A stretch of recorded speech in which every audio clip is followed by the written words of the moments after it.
Hola, buenas a todos. Bueno, este es mi primer video en esta plataforma y como tema inicial me gustaría tocar el sufrimiento humano y el cómo podemos superarlo. Bueno, en primera trama, ¿qué es el sufrimiento? El sufrimiento proviene del latín sufferre, el cual compone del prefijo sub, que es debajo de, y de la desinencia ferre, de llevar a cargo, lo cual sugiere que el sufrimiento implica cargar con un peso o soportar una o más cargas, que nos agota física o mentalmente, o también pueden ser ambas. Bueno, por un lado tenemos a Max Scheler, gran filósofo alemán del siglo XX. Nació en el 1874, en el 1874, siglo XIX, y falleció en el año 1928 del siglo XX. Ya. Bueno, básicamente Scheler se centró en estudiar el sufrimiento humano y su relación con el sentido de la vida. Según Scheler, el sufrimiento es una experiencia emocionalmente desagradable que puede ser causada por diversas circunstancias, pero cabe aclarar que Scheler no solamente considera el sufrimiento como algo negativo, sino como algo que le podemos sacar un provecho. ¿Esto por qué puede ser una oportunidad positiva? Porque nos puede servir para crecer, aprender y desarrollarnos física o espiritualmente.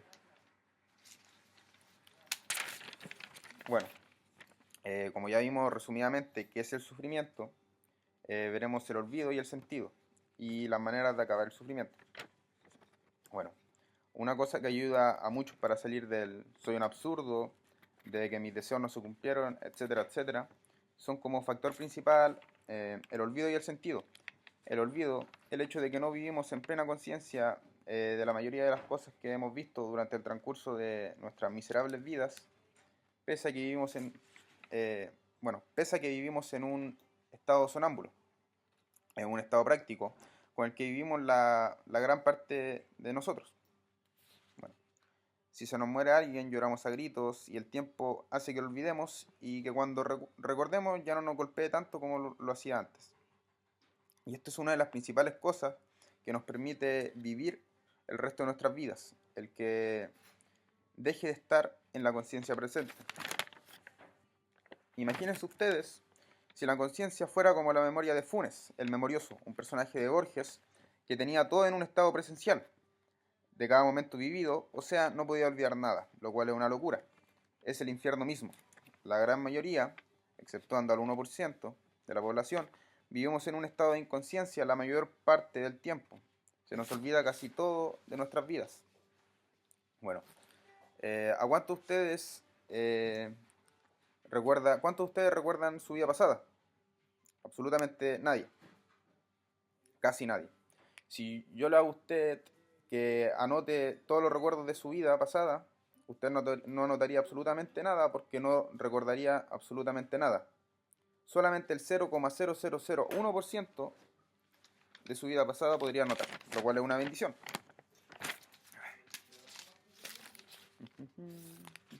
Bueno, pasando al sentido y abordando nuevamente el sufrimiento, podemos nombrar a Víctor Frankl, que escribió desde los campos de concentración, ya que era judío, él escribió literalmente el verdadero sufrimiento.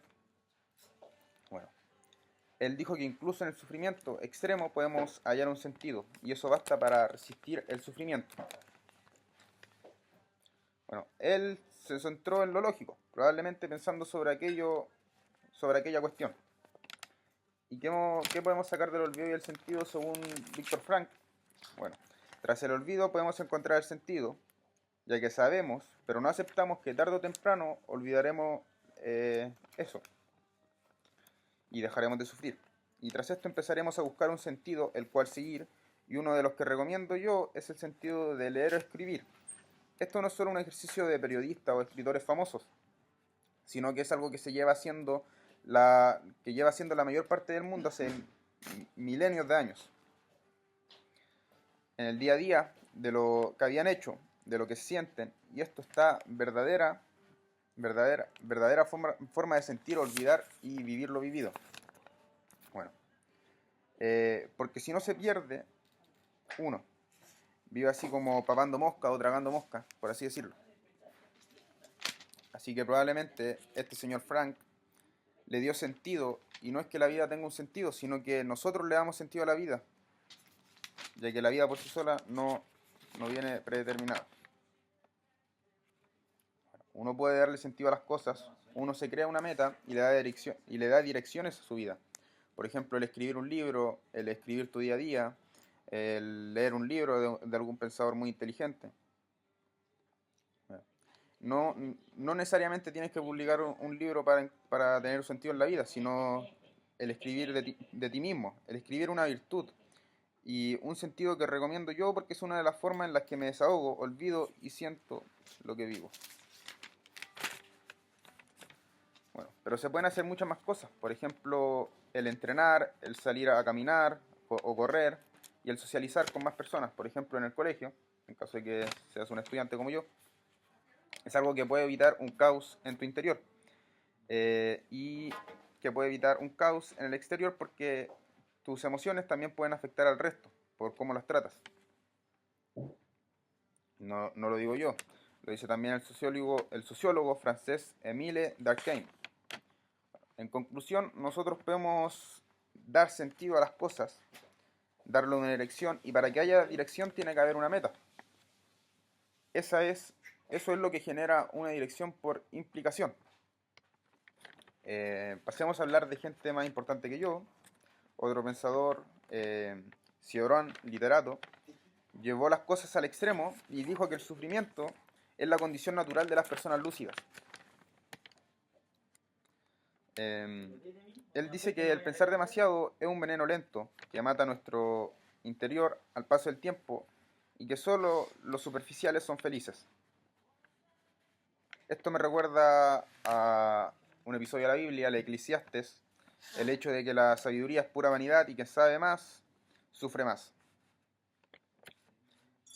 Y prácticamente dice lo mismo Cioran, filósofo rumano francés, conocido por su pesimismo extremo. Todas estas cosas tienen no solo un ángulo, sino que varios ángulos y diferentes maneras de abordar el tema. Esto de que la lucidez conduce a la infelicidad, sí. Esa lucidez consiste en un momento dado, porque vivimos en el tiempo, en pensar las brutalidades que comete el ser humano con todo. Ser lúcido respecto a lo ingrata que es la gente, lo obtusa que es mucha gente, por no decir estúpida. Pero la lucidez en un momento dado también puede ser positiva, o sea, lo contrario a un veneno que nos mate lentamente.